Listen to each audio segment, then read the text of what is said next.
Question number 8, Dr. David Clark.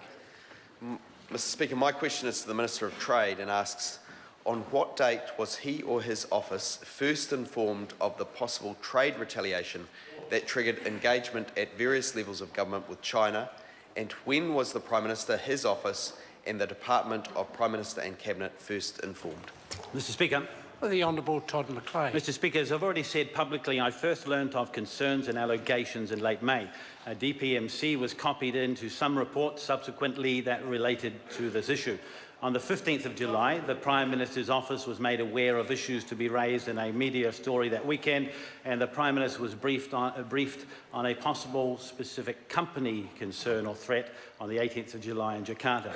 The Prime Minister was further informed on the 25th of July that there had been earlier discussions and limited correspondence. Point of order, Grant Robertson. Mr. Speaker, I appreciate the detail of the answer that the Minister gave. I do just wonder if you can reflect on a question on notice, several hours' notice, that the Minister only gave us the late May. He didn't give us a date, and he was able to give dates for all of the other parts of the question, for which we're grateful, but he didn't answer the first part on the date that he was first informed. That's reasonable. If the Minister has the actual date that he was first aware of the issue, that would be helpful. He certainly gave dates for DPMC, the Prime Minister's office, and the Prime Minister quite specifically. If we could have that, it would be helpful. Mr. Speaker, on or around the 25th of May. On or around the 25th of May. Supplementary question, Dr. David Clark. Is he saying the Prime Minister is wrong when he first said he knew about possible reprisals on 21st of July? The Honourable Todd McLean. No, Mr. Speaker, as I've already said publicly, I should have provided the Prime Minister with a fuller account of the issues, and I've offered an apology to him for that. In terms of any potential threat to our trade, let me assure the House that this issue has been taken very seriously. Every time there was a suggestion of a rumour or a threat to our trade, I have sought and received assurances from the Chinese government that any concerns around retaliatory action were unfounded. Supplementary. Supplementary question, Dr. David Clark. What prompted the discussions at various levels of government in May?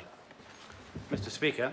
The Honourable Todd McLean. So in broad terms, the engagement relates to both governments explaining their positions, clarifying legislation and other requirements around trade remedy issues, or New Zealand's officials seeking assurances in the event of suggestions or rumours of possible trade retaliation being brought to our attention.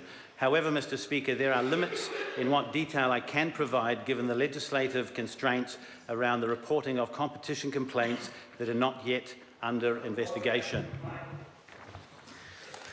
Supplementary question, Supplementary Dr. question. David Clark. Why did he say that the contact from Zespri to the New Zealand Embassy in China on 8 July was the first time a concern was raised about possible trade retaliation, when in fact discussions had been taking place since May? Mr. Speaker. The Honourable Todd McLean. Mr. Speaker, in relation to a company-specific concern, my statement was, as I understood it, and was correct. However, I repeat again, as a result of legislation, there are things that we are not able to speak about when it comes to competition issues.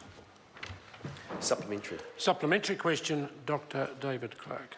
Why did he say on the weekend of 17 July that he knew nothing about possible trade retaliation concerns when he was briefed on concerns when in China in the previous week for a meeting with Minister Gao?